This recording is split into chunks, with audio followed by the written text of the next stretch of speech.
With the new year approaching in less than a month's time, I believe most people are ready to set their New Year's resolutions, which they'll never achieve anyway. The statistics don't lie. 60% of people quit their New Year's resolution in their first month, and only 9% of people actually achieve their New Year resolutions. Instead of whining, what if I told you all you had to do is to remove this one mistake to help you enter into that elite 9% of people who actually achieve what they set out to do. Back when I was in high school, I was just the typical student who would also get normal and average grades. I remember seeing most of my close friends scoring good grades all the time, and I would think, if only I could be as smart as them, then maybe I could get good grades. I would then usually come home and get confronted by my parents, who would ask why I wasn't able to keep up to their standards they set on me. So when I asked them what goals should I set to meet their expectations, they would usually reply the same thing. They would tell me to set reasonable and realistic goals. They didn't expect me to get full A's, but all they wanted was for me to be in the first class, which is technically the top 20% of my grade. The funny thing was, it usually never worked out, and I would never be able to get good grades consistently. Eventually, what happened was, I just started going with the flow because I just thought that I wasn't lucky like my peers were. Fast forward a year later, when I just started hitting the school gym with my best friend. I was so inspired and motivated by all these Instagram fitness models. I mean, they have pretty good physics, right? That I actually promised him that I would be able to achieve the body of Jeff Side in a year's time. I mean, anyone who's into fitness will know that would be a really impossible goal, right? But it didn't really matter to me. What mattered to me was I had the drive and the motivation to achieve that goal, and I didn't give a shit whatever others thought. During that year, I remember I consistently hit the gym around 4 to 5 times every single week without fail. I would always go regardless whether the weather was rainy, sunny, or whether I was tired, had a bad day of school. That didn't matter to me. I kept on reminding myself that even if I allowed myself to skip a single workout, I would put myself at risk of not achieving and fulfilling the goal that I had promised my friend.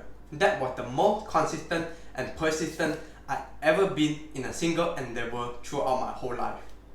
It was only at the time that I learned that what I failed to realize was the problem wasn't to ask why I wasn't achieving my study goals. Instead, the problem was how I set these study goals in the first place. Let me explain. Set realistic goals. If you set high goals, you are setting up yourself to disappointment. Under promise, over deliver. Set smaller goals. How many times have you heard of this advice from your parents, your teachers, and even your friends? The problem with this advice is that it doesn't really spur any type of emotional commitment you have towards your goal. After all, how many of you would be happy achieving mediocre goals? Would you really be much happier if you got 5 A's if you are usually getting 4 A's? Setting small and realistic goals may only lead you to forgetting them or just giving up on them in a short amount of time. Usually, your past experience of achieving only small goals and then feeling dissatisfied will normally only reinforce the belief that it isn't worthwhile to put in the effort to achieve that goal in the first place. Surprising but true, it requires the same amount of energy to not do anything or do only a little of something as is with putting a ton of effort into something. When you choose not to do something or to do something with really little effort, the only difference is where you channel your energy into. When you choose to not do something or to only put a very little effort into something, most of your energy will be channeled toward creating excuses to justify your reasons for putting not enough action. On the other hand, when you put a ton of effort into something, all of your energy is spent on trying to achieve what you set out to do. If you set lofty goals that are so high that people criticize you and call you unrealistic, that's the only point where you will garner enough emotional commitment to actually do it. After all, unrealistic is the word set to their standards and not yours. A really popular quote for this is, aim for the moon, if you miss, you land among the stars.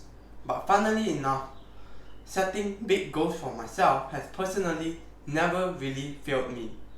Instead, what I noticed that even if I had so-called failed on this big goal, I was still much better off than if I had succeeded in my small goals. Now that you understand the importance of setting big goals, what you should do now is to pause this video and write down on a piece of paper 3 goals you want to set for yourself. The first goal is to be achieved during your first month. The second goal to achieve during your 6 months, and your third goal is to be achieved during 1 year. You can even set more categories if you want to. Now multiply these goals by just enough so that it feels almost impossible to achieve. For example, let's say that your initial goal was to lose 5 kg of fat in this year. Now double that and make that 10 kg of fat, where it will feel extremely tough, almost impossible to do, yet achievable if you had put in enough effort.